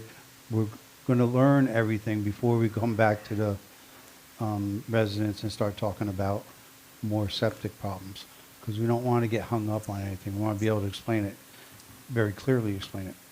And that's all I got. All right, let's move on. Our beginning balance in our checkbook was $5,155,571.57. Our ending balance was $5,045,884.82. Our grant money that's in a separate account is $5,656,302.43, and the total is $10,296,598.91. Okay, I need a motion to approve minutes for July 9th, 2024 meeting. You want to do them together, the consent? Okay, I need a motion for, the same motion for special meeting held on July 30th, 2024. I'll make a motion, we approve the meetings for July 9th and July 30th. I have a motion, I need a second. I'll second. All in favor say aye. Aye. Against say nay. Then we'll move on to our discussion points, which the first one is stormwater capital project updates. This is not the sewer water, not the drinking water, it's stormwater, a lot of water stuff. And our city manager got us 2 grants that add up to around $2 million, and I'm going to let him explain what's going on with this. So council, I wanted to give you an update. We kind of put the storm water projects for storm water quality projects on the back burner while we were working on the other projects in the sewer. We are at the point we need to start moving these projects forward because of the timelines. So the first project is Lakeside, which goes from 7th Street down to 3rd Street, was identified as a stormwater project. So it'll be a remap of the detention area on the side of the road with some advanced detention and also widening of the road through there. That project is ready, pretty close ready to bid, and I expect by probably middle next month we'll put that out for an RFP for a public bid, and hopefully we'll probably have it out about 60 days and then bring it back to you guys for approval so we can get that project going at toward the first of the year. I will also be meeting next week with our engineers to look at the next project, which would be Truscott Park. And we're looking at putting some, we have a detention in there that has way too much water going through it. It's causing some pretty heavy erosion on the backside of the walkway. So that project would include putting some underground water storage detention, some curbing and gutter along 1st Street, and then revamping that outlet structure that goes into Lake Apopka. So we'll get that one, start back into the engineering, and hopefully get that by spring. And at that point, once we'll have Lakeside bid, we'll have a good feel for what that cost will be. Then we can see what the next couple projects, and I'll bring those before council for consideration. These projects are 100% funded by no match grants. We were able to get a grant and get another grant to match the match, so no cost to the town, and roughly $2.4 million in grants we have for stormwater improvements. Very good. Paul, you're eventually going to be able to do something on the north side of Lake Florence, that area, north and northwest. Yeah, excuse me, yeah. There are kind of two areas that we're looking at on Florence Lake that I see are concerned. The first is actually at Florence Park. We have a drain structure that comes off the street and goes into a small little pond that really is not effectively doing anything for the stormwater in Florence Lake, so that would be an ideal location for a possible baffle box. Then the second location we're eyeballing is 455, and there's another storm drain there that goes into the lake. That one's a little bit less critical because you have to have pretty well a 2-inch rain an hour for water even flows on that one, but when it flows, it does flow like crazy. So we will look at that. And then we've also identified maybe trying to do a little bit of stormwater work in the downtown area in the future, just because there is no stormwater for the heart of downtown with the commercial and things along that line. Maybe trying to get some of that area cleaned up as well for stormwater quality. What about Lake Florence Shores over on the northwest side? I know that rain just sheet flows through that subdivision straight into the lake. Yeah, actually, if you go there during a heavy rain, it's not that bad. It's surprising because I've been out there some very heavy rains, and it's not sheet flowing as bad as you would think. But part of the issues there, that subdivision was designed with stormwater detention in the front yards.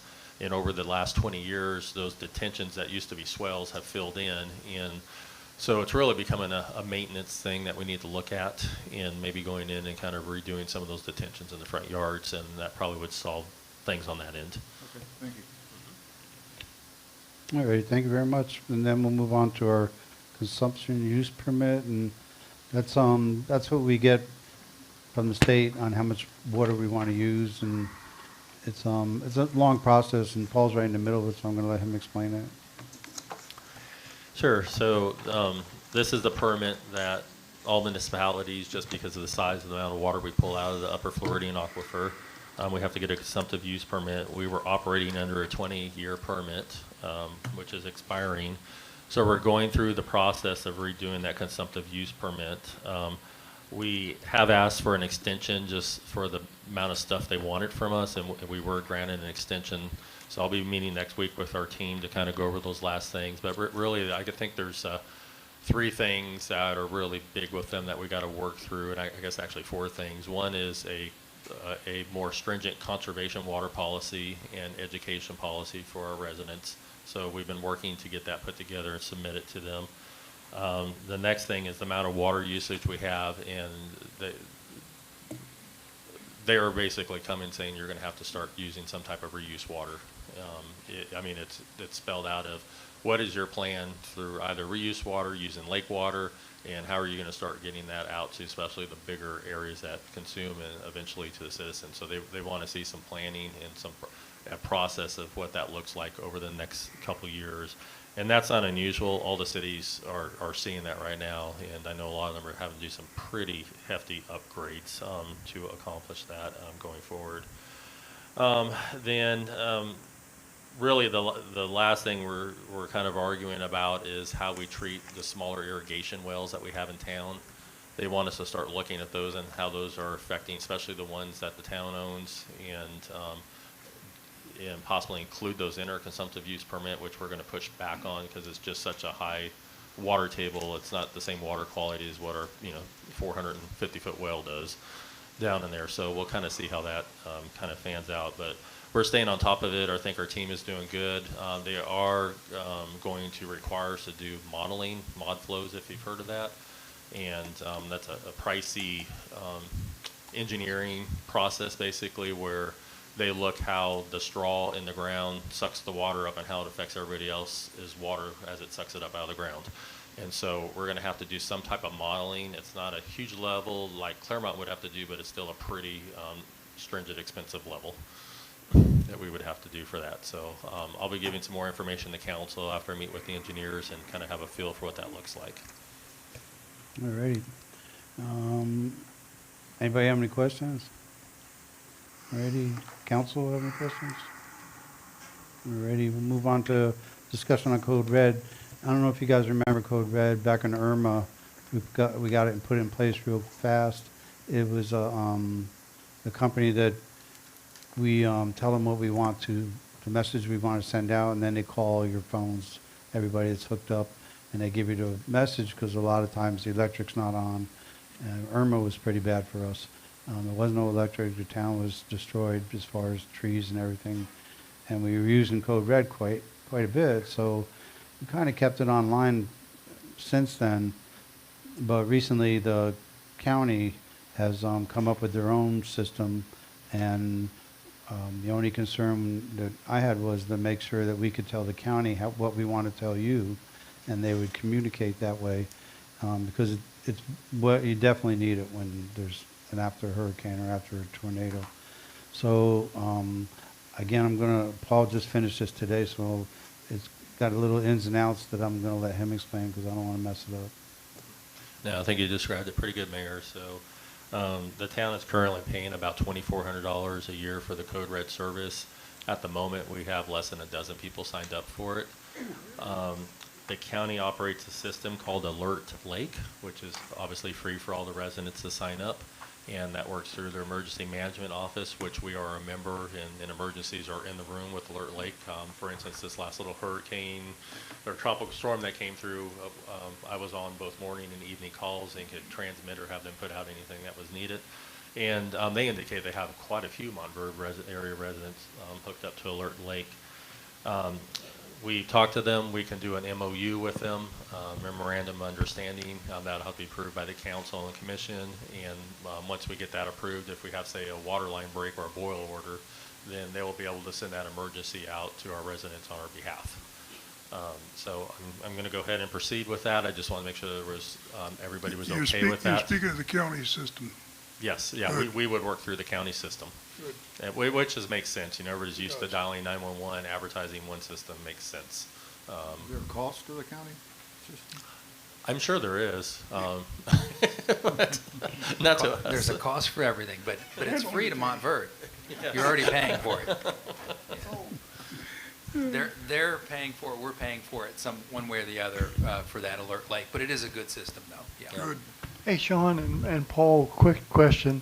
We heard from the fire department how the interaction system from 2:30, they cut the time down. We send something to them. What's the protocol? Does it have, with county, usually think government agencies have layers and layers and layers. 2 hours later, it gets, is there a time structure on this? In reference to Alert Lake? Yeah, well, the information that we feed back to them so they can send to us if there's a problem that you know of, like the broken main or something. They're pretty easy to get a hold of. Sandy's actually been going and attending the training on behalf of the town. I'm obviously the emergency management director in an emergency, so and since last tropical storm again, they have a briefing meetings and they go around during those briefing meetings and go to asking city, do you need anything for your community? Do you need us to help you with anything? And that's part of the process every time we have an event. Just wanted to make sure we didn't shoot ourselves in the foot by having something good and now it's worse. So that's my concern. I'm for you pursuing that. What does everybody else say? All righty. Thank you very much, Paul. Let's go ahead and move on to our first ordinance tonight. This is ordinance 2024-38. And if you would, please, Anita.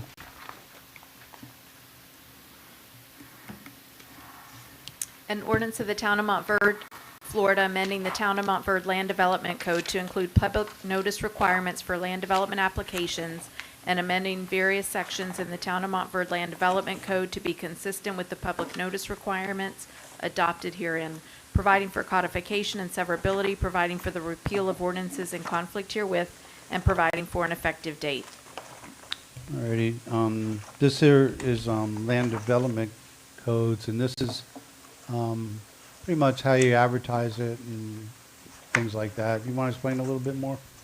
Yeah, Paul? so this is reference for publishing and advertising land development code items only. Currently in our code, depending on what you're doing, like a variance could have a little bit of a different advertising code than say a conditional use permit. And those are spread out all in different places in the code. And it has caused confusion in the past of do we send notices out for this one and not this one? So all we're doing is collecting all this information, putting it in one chart in the land development code, so you can flip to one section land development code, and there it is. So everything from anything you would have to do with land development code, from consumptive use to site plan reviews to major site plans to PDs.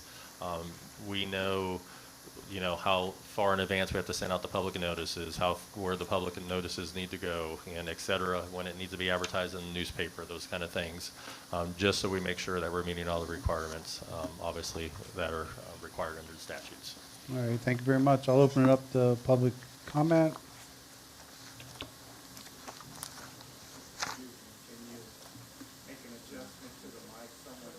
Yeah, they're telling me they can't hear this mic, Paul. They can't hear anything on this mic on the web. Yeah, can you hold? Yeah, that's a good idea. Hold this other mic or use this other mic. Thank you, Thomas.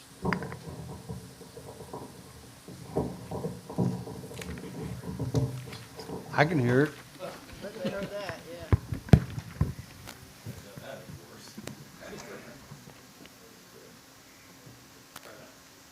Hello? You guys hear me back there? Speak up a little bit more. Is it on? It's on. All right. Well, Joe you can- Morganelli. You can turn that up, can you, a little bit? Okay. Wait a minute, let's wait. So there's a lot of people online who can't hear. It's always true, Joe. Hmm? This Joe. Oh. Joe Morganelli. Recite the alphabet. This is not for running for council, by the way. Saying my name over and over again here. Just count. 1, 2, 3, 4. 1, 2, 3, 4. You passed for time. All right, go ahead. Joe Morganelli, 16535 Highland Avenue. During last planning and zoning, we discussed this, and I asked a question. You guys have a setting in here for 300 feet, and I sort of asked if we could extend that. I asked Sean, and he had said you guys would have to do that. So 600 feet is more adequate for some of the lot sizes we have to notify residents. That's just my feedback from it. That's all. So you're asking for the council to take the 300 of notifications to 600? Correct, yeah, I think we'd hit more residents to notify them more. So I think we ran into an issue with the sewer, there was only, I think, 3 residents for that, so. That's just my feedback. We're ready. Thank you. Thank you very much. Where's he at, actually? The what? It's right here. Yeah, okay, right there. It's Oh, a- okay, that yeah, one. it's a- yeah. All right. It's a few pages back. Page 4 of 6 on the section 4 of 6, yeah. It's 6. for no, variances and permits. It's 3 of 6. Right. Yeah. Anyway, let's go ahead and take that under consideration, and then think about it, and then we'll bring it back to you next meeting. So we want to extend it. Do we want to extend it more than 300 foot? Would that be okay?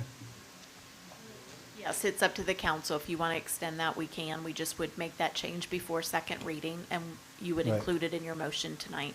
Right, we have 2 readings on this, so we'll just think about it, and then when we do our second reading, if you want to do it, then we'll vote it in, change it. Okay. Oh, come on, I'm sorry. J.M. Oliveri, 17727 Sugar Pine Way. I just wanted to add on to what Joe had mentioned, that also an opinion to extend that distance. In past, when the Osgood vote had come up, the 300 feet had gotten to one of the residents in our neighborhood in the Pines of Montverde, and fortunately it happened to be the home of our president, who let the rest of the other 46 homes who were also adjacent to that property know, whereas we were otherwise excluded. Okay, yeah, so there's good reason why to do it. We understand. All righty. Just one more note, if one house in a particular subdivision meets that criteria, maybe to then include the entirety of that area, depending on what it pertains to. So if the subdivision is 50 acres and one If house one gets it, house fits in that do the whole range, then subdivision? the rest of them clearly have a vested interest. Thank you. Okay, thank you very much.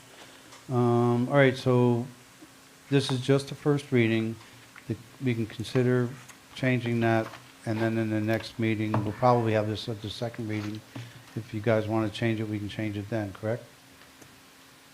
really need to change it before second reading. So we would need your direction tonight. Okay. All right, so do you guys want to change that to 600 feet or 400 feet? What do you want to do? What is normally the cost involved in that? What, notifying just the postage or generating the notice or what? Generating the notices and Certified. They're certified mail. They're certified mailings, and those run about $420 to $460. Can't hear you. $5.10. Yeah, about $5. Per letter. Yeah. And that is charged to the Per each? applicant. Just per each? Yes, sir. $5? So 100 is 500 bucks. That's chump change to the bond. It's We need charged to to do the that. applicant? It's charged to the We applicant. need to do it if that's the only concern, in my opinion. I mean, it could be, just keep in mind, it could also be if you're gonna, for variance, so it could be a homeowner that pays if you increase it. I mean, Oh, we're good thinking, point. I Yeah. understand what they're saying, you're thinking in terms of development. Right. So I don't know if you want to differentiate it between the two, like you wouldn't want to charge your own residents.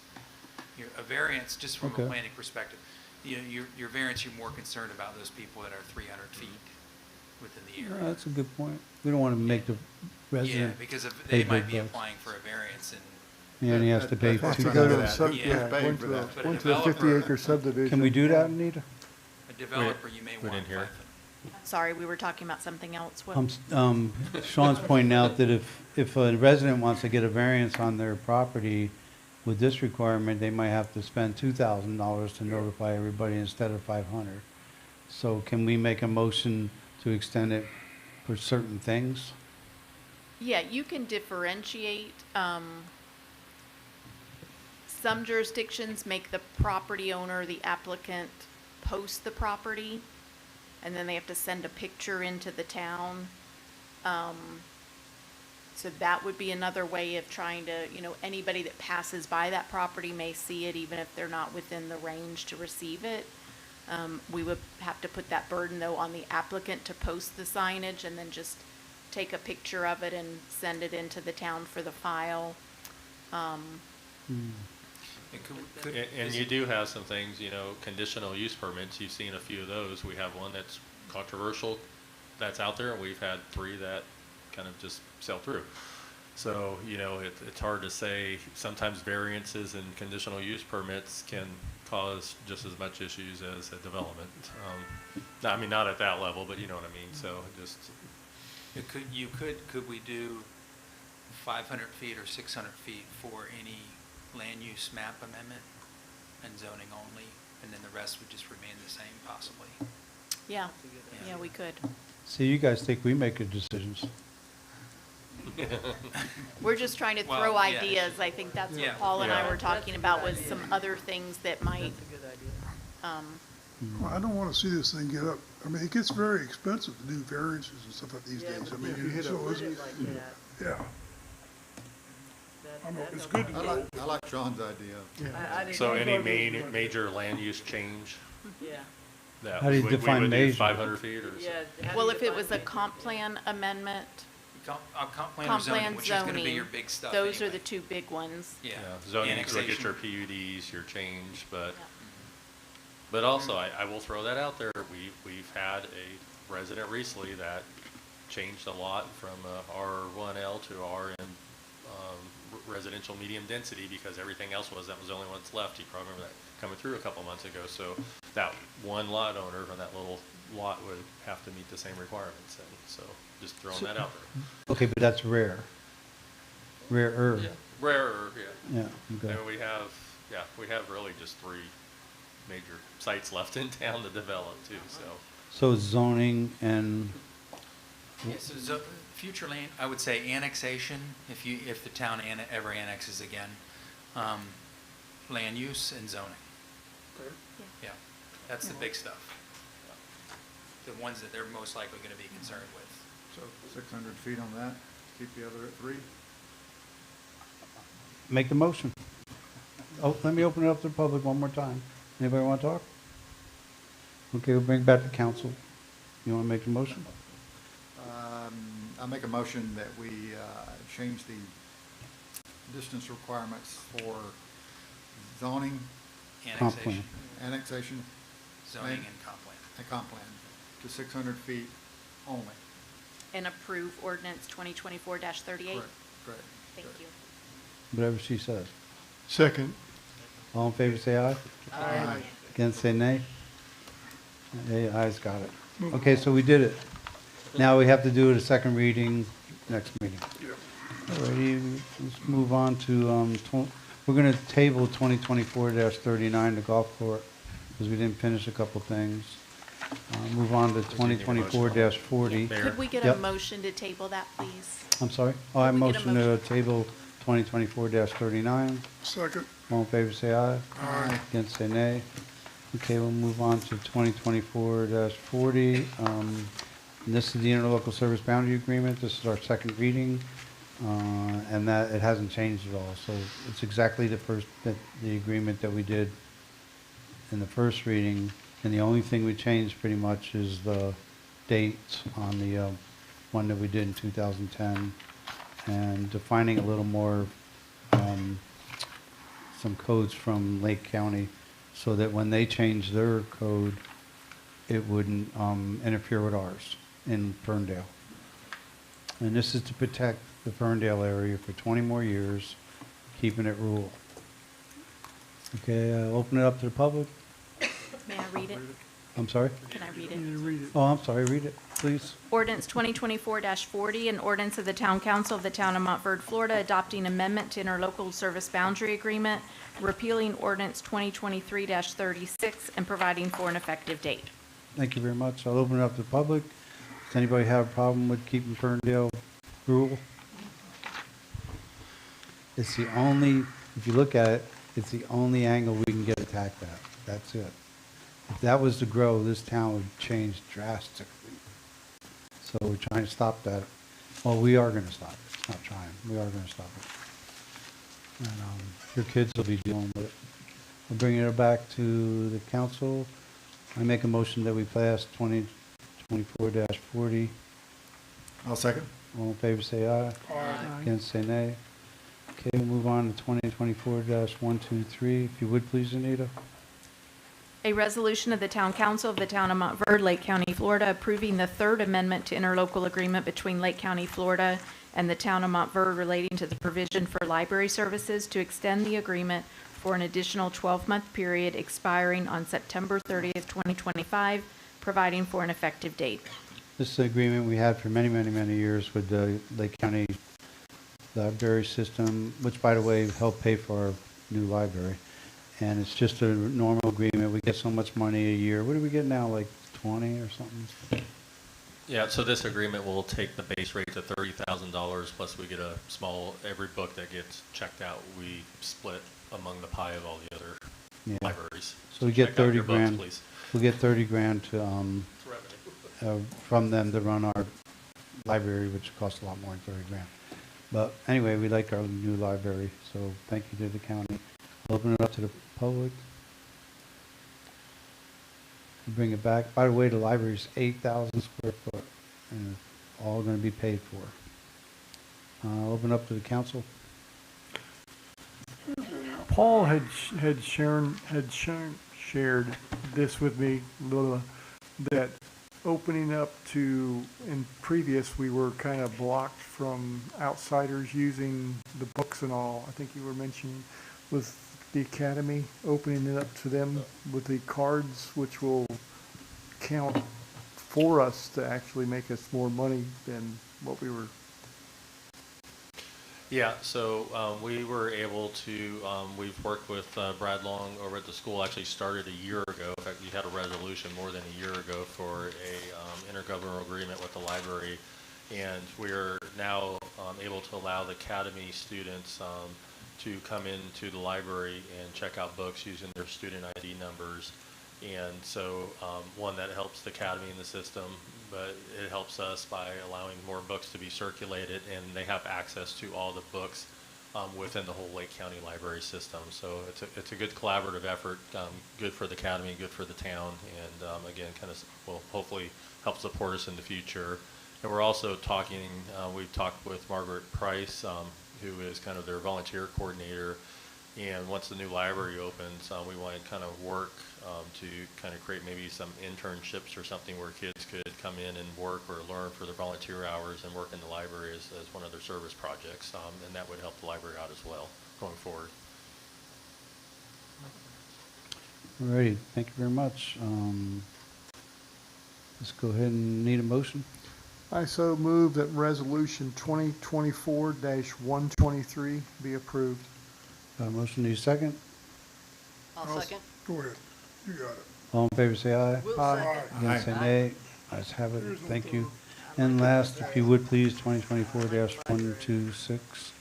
A resolution of the Town Council of the Town of Montverde, Florida, approving the First Amendment to Lake County Water Authority Stormwater Grant Program Agreement to fund Town of Montverde stormwater improvements, which extends the project term until June 15th, 2025, and designating a Lake County Water Authority grant manager, authorizing the town manager to execute the First Amendment, providing assurances, and providing for an effective date. This is more or less extending a grant that we have till that date, because we didn't use it yet. Paul, you requested this, didn't you? Yeah, yeah. Oh, okay. Yeah, correct. So this is the $200,000 that Lake County Water Authority gave us to match the $1.8 million grant, resilient grant that we got from DEP. And yeah, so this gives us one more year to get those funds expended. All right, I'll open it up to the public. Bring it back to council. Council, you got any discussions? If not, I need a motion. I'll make a motion that we approve resolution number 2024-126 as written. You got a first, I need a second. Second. All in favor, say aye. Aye. Against, say nay. Ayes have it. And anybody want to talk to council before we adjourn? All righty, I'll bring it back. Oh, yes, sir. Go ahead. Yeah. So council, I just want to let you know, normally we have our workshop meeting on the third Tuesday of the month. But I know a lot of us are going to the League of Cities training, so we won't have time to really work on the agenda, get it out. So I want to tentatively schedule a workshop meeting on Wednesday the 28th at 6:30. So I just want to have you kind of pencil that in your calendar, and we don't have a specific agenda at this point, but I'm sure we'll have some stuff that need approval. You guys are okay with that, right? Workshop August 28th. Yep. Correct. And next Tuesdays is not canceled. Good. Correct. Because y'all won't be here. Running off. Workshop the 28th is a Wednesday. Yeah, our town attorney does have some conflicts. Okay, that's for- fine with me. so- I'm just pointing it out. Yep, it is a Wednesday meeting. All right, so if you guys want to 6:30? come and hang out with us again, it's on the 28th. 6:30? Please come. Yep. We're not serving food, though. Yep. And just so you know, we always post the agenda by Thursday evening on the website and on the board outside. So please just keep an eye on the agendas, check on the website on Thursdays, and it will be posted. Thanks for everyone sticking around. Yeah.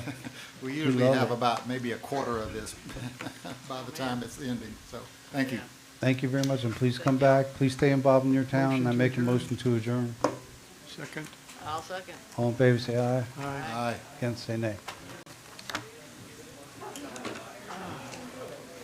was going to ask you something later.